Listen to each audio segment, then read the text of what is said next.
जय हिंद। आदर, नमस्कार, सत श्री अकाल। मैं ज्योति शुक्ला आप सभी माननीयगण एवं युवा साथियों को नमस्कार करती हूँ। हमारा विषय है जातिगत जनगणना। किसी भी लोकतांत्रिक व्यवस्था की सबसे बड़ी जिम्मेदारी यह होती है कि विकास का लाभ समाज के अंतिम व्यक्ति तक पहुँचे, परंतु यह लक्ष्य तभी पूरा हो सकता है जब हमारे पास समाज की यथार्थ और वैज्ञानिक जानकारी हो।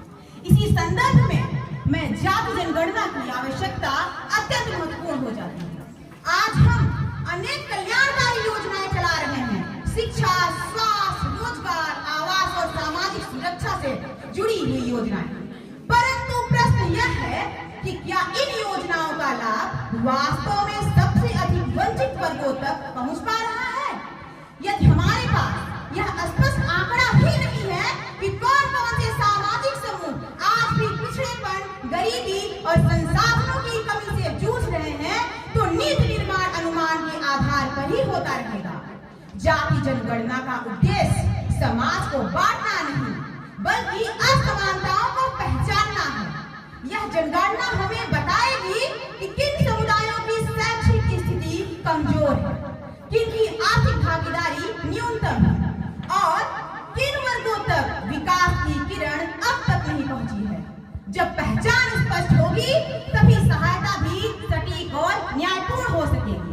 इसके अभाव में कई बार ऐसा होता है कि योजनाओं का लाभ अपेक्षाकृत सशक्त वर्गों तक सिमट जाता है, जबकि वास्तविक जरूरतमंद पीछे छूट जाते हैं।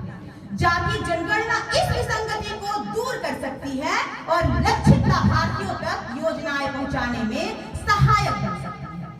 यह भी स्मरण रखना चाहिए कि जाति जनगणना सामाजिक न्याय की भावना को मजबूती देती है। यह शासन को जवाबदेह बनाती है और नीति निर्माण को भावनाओं के बजाय तथ्यों और आंकड़ों पर आधारित करती है। इससे न केवल संसाधनों का बेहतर वितरण होगा, बल्कि सामाजिक विश्वास भी सुदृढ़ होगा।